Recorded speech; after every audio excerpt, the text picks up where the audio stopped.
that was quite a nice way of looking at the Pinnacles from a motorcyclist's perspective. Hope you all enjoyed that.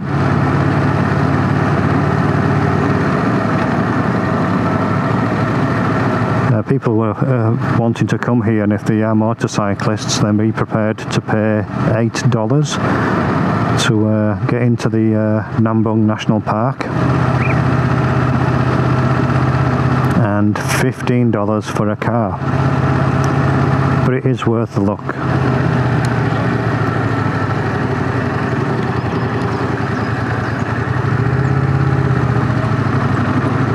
So we're beginning our ride back home now. It's 1 minute past 3, 24 degrees, which it is a bit warmer than they anticipated it being, but it's perfect riding conditions. So once we get onto the Indian Ocean Drive, we straight on keep going. That's what you reckon, yeah? Yeah. And that's a good 2.5 hours.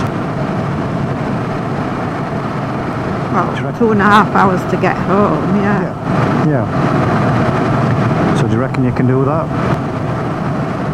Well, we'll see how we go.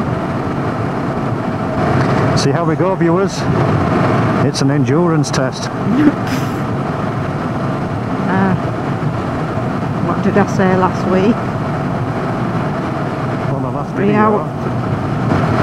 Yeah, 3 hours I was saying to get to Pinnacles. It's actually less, obviously, but at the time I thought it was 3 hours. And I was saying, do you fancy going there? And you were like, 3 hours there, 3 hours back. No way. It could end up being a good 2.5 hours getting back home. I think that's part of the joke, actually, to see you saying, no way are you going to the Pinnacles. Next video, right to Pinnacles.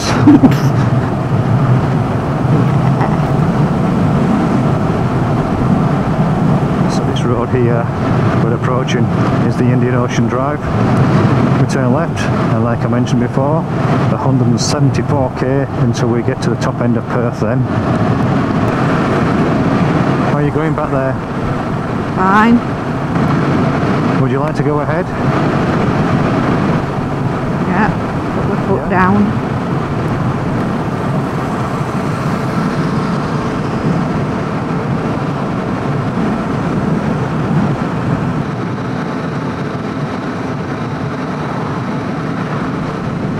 Looks like more people are heading north. Well, that's the first bit of traffic we've seen, haven't we, so far? Heading to some hotter climbs. Outer Broom, Kimberley, Darwin. Oh, that was like a skink, Luton skink or something. Yeah, I wasn't running over it.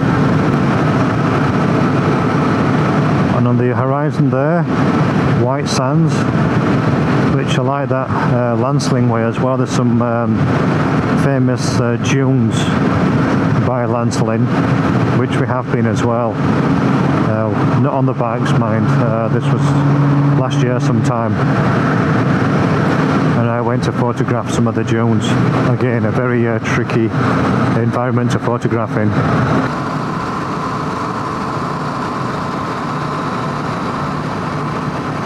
Hello.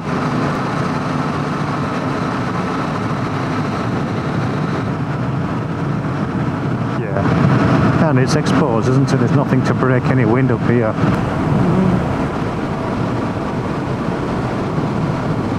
It's snowing.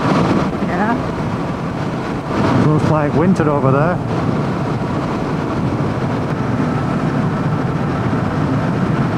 So here, look, you can see the shacks on the right. So is that grey? It will be, yeah. So on the horizon there's some shacks, and that's in a little bit of land called Grey. and there used to be fishermen's little shacks, so they'd fish from that point and owned little shacks. I think they actually initially just made them themselves, so it's quite contentious these days because the government allow them to stay, these shacks, because they've been wanting to pull them down for many a year, but they got sold onto these shacks by fishermen, and people now privately own them, and the government are wanting to have people leave the area. And I think also further down there's a place called Wedge, similar with shacks, and the government want to close down Grey and Wedge and make it back to its natural beauty, which is a fair point. But then again, riding down this coastline, there's several hundred, if not thousands, of undisturbed beauty. So having a few shacks on the shoreline shouldn't really be a major issue. Right, look, it says Grey Access Road. Yeah, down there.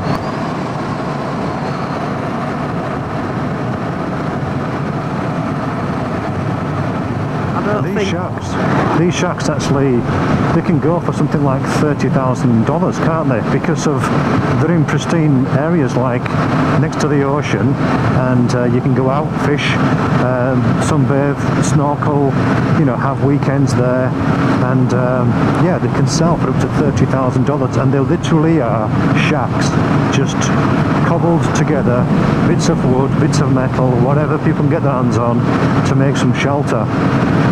$30,000. Some people have spent a lot of money, haven't they, and got it just to go in, and it's just like a house, isn't it, inside? Yeah, some actually have like lounge. But they are actually static homes you're talking of. The one's a bit further back. That couples we saw, that house they had, it wasn't a shack, was it? It was a you know, static caravan basically. How very different it looks again.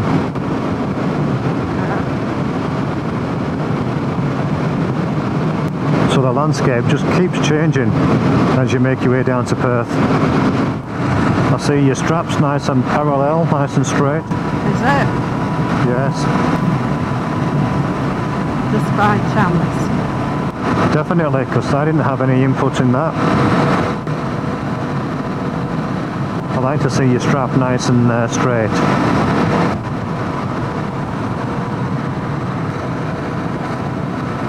So would you say that it's worth the $8 you paid to go and have a look at the Pinnacles, Catherine? Yeah, just to ride round on the motorcycle. So it was worth it for that? Yeah.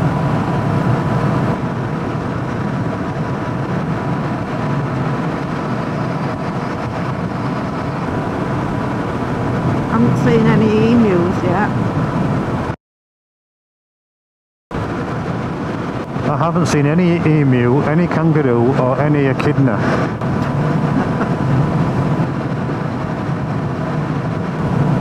Well, I've seen some dead kangaroos. You said you saw one earlier, didn't you? Yeah, I've seen a few. And that's what happens, the kangaroos come out at dawn and dusk, get towards the roadsides because they want to cross over to feed or whatever they're up to, and then they get run over. As you were saying, usually it's dawn and dusk, but do you remember we saw one down when we were heading down to Margaret River one year in the middle of the day, and it got heat, didn't it? I don't remember that so much, but yeah, they're usually at dawn and dusk by roadside, but I mean, kangaroos are day animals, aren't they? They're not nocturnal, so they are around. It's just more so towards the roadside at dawn and dusk where they seem to get knocked over. I mean, it's nice to have a clear road behind us and a clear road ahead of us. Somebody doing a bit of litter picking. Well done. There's the Wedge community that way. Yeah, we just passed it. That's probably where he's come from. Probably so, yeah. Yeah, so there's a very small community there at Wedge and further up at Grey. People actually live there as well, so it's not just for weekend shacks. People do live there more permanently, but like Catherine said, they have more of a permanent residence as well, and that's why I think the government struggled to close the whole thing down. And they're not travelling people or anything, they are like a permanent based people there. No electricity though, is there? No electricity, or I'm not sure about plumbing. I don't think there is, it's just, you know, generators for electricity and back to basics for plumbing, if you know what I mean. It's just you and me and the open road. Yeah.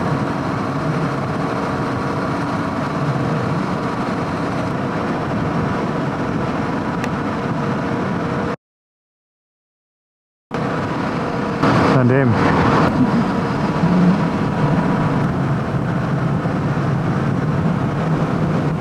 A few more clouds are rolling in. Yeah.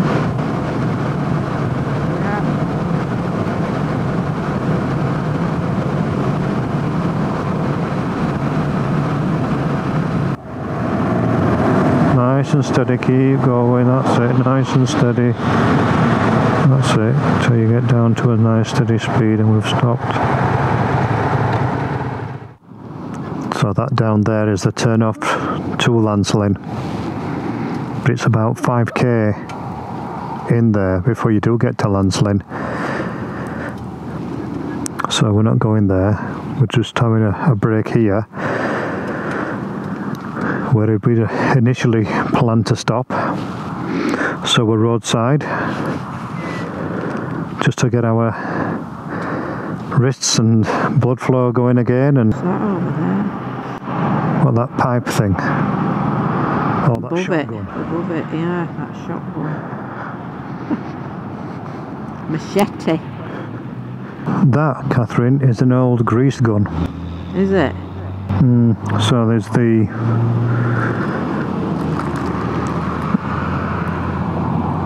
dispenser out there, I think. Yeah. And that back, the handle would have gone at the back here. And all that hanging out is a bit of grease or gunk.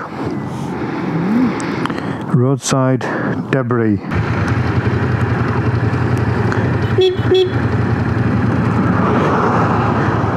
Okay.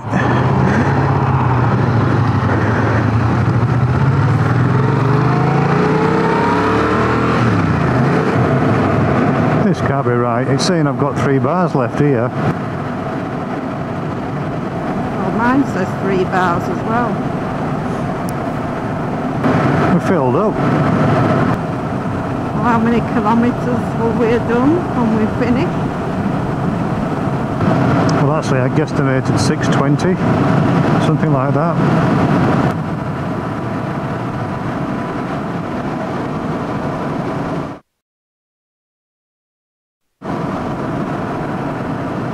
There you go, Ganchep, 65 kilometres. So we're roughly 100 kilometres from home. Keep going, straight on.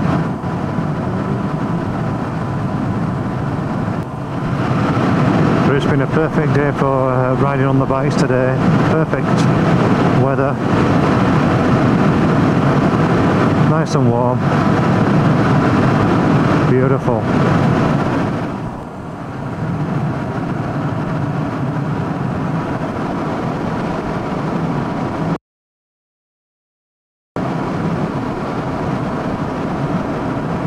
Random load of rocks. So I'd say we're roughly 65 kilometres from home. Yeah. And that's roughly 1 hour away.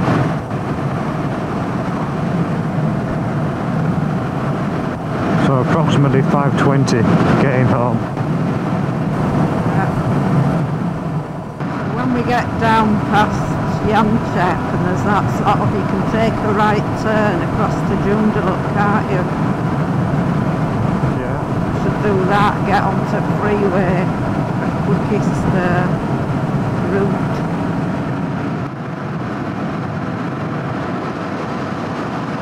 So all around here last Christmas 2019 there was a big bushfire that came through this way.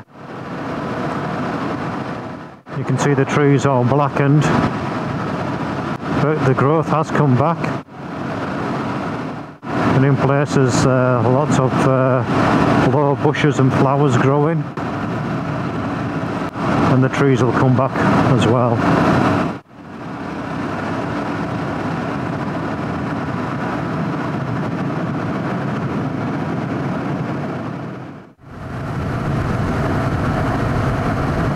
So from Lancelin to the Pinnacles and back down home would have been a full tank.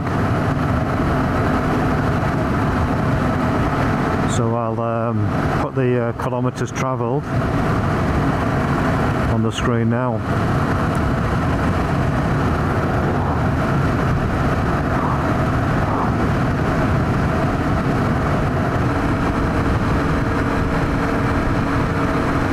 Well, we're on the boring freeway, so I think we'll close this video off now, Catherine. So if you've made it so far to the end of this video, thank you very much for watching it all the way through. For those skipping and fast forwarding, I don't blame you. And yeah, we'll close off from here. So it's goodbye from me, and it's goodbye from... yeah, and it's goodbye from Catherine as well, because we don't think she's recording at the moment. Sitting at the traffic lights, watching the cars go by.